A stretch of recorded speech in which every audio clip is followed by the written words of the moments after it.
What happened to Lenin's body during the siege of Moscow? In the summer of 1941, the beginning of the war on the Eastern Front, Moscow was in a state of martial law. The raids of the German bombers forced the government to transfer everything that is of value to a safe place far away from the front line. One of those valuable objects was the body of the leader of the October Revolution and the first leader of the Soviet Union, Vladimir Lenin. A special engineer unit came up with a plan to strengthen the mausoleum and fill the central part of it with sand to create a buffer. These engineers were Smirnov, Kadin and Nikitin. This plan eventually got cancelled and an urgent decision was made to move Lenin's body to a safer place.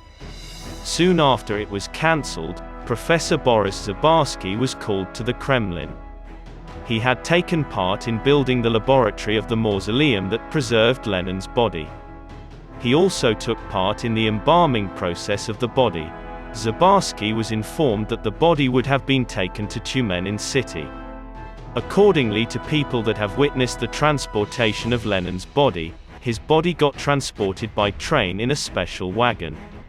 3 special trains were used for the transportation of Lenin's body. Train number 1 carried guards. Train number 2 carried Lenin's body and all the staff.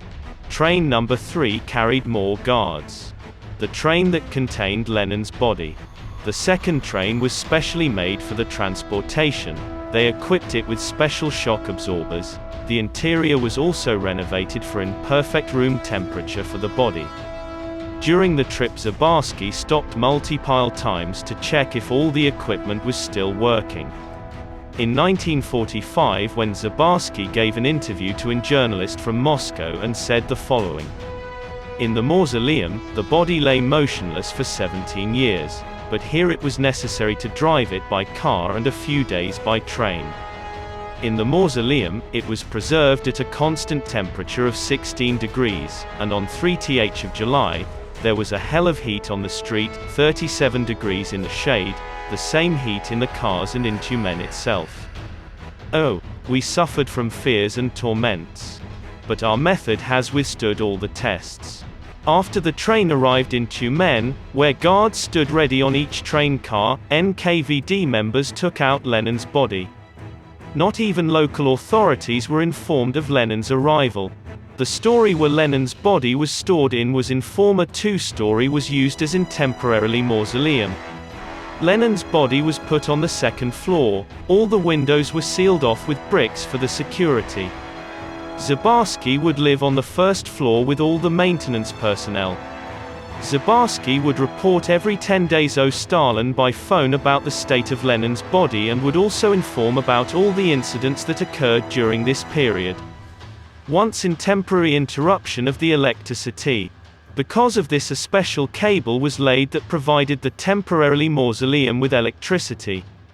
The local population was getting suspicious about the heavily guarded and armored building since they thought there was no reason for it.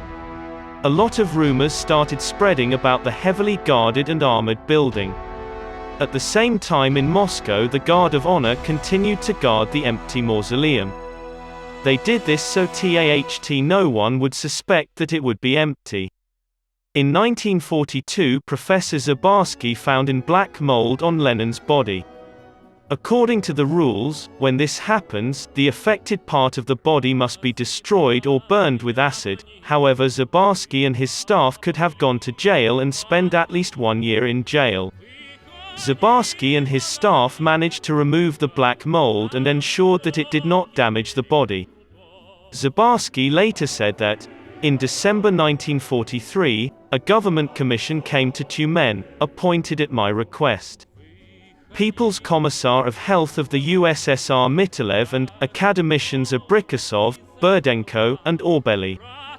They admitted that Lenin's body had not changed in 20 years. It keeps the image of Ilyich, as it is preserved in the memory of the Soviet people. For 3 years and 9 months, Lenin's body was kept in Tyumen. Zabarsky was constantly scared that the black molds would return and constantly wanted to return to Moscow. And finally on the 29th of March 1945 he finally got ordered back to Moscow. In April 1945 the body was taken back, and in September the mausoleum was finally reopened to the public. This was the only time that Lenin's body was ever moved. Zabarsky was rewarded the Hero of Socialist Labor Award on 26 July 1945.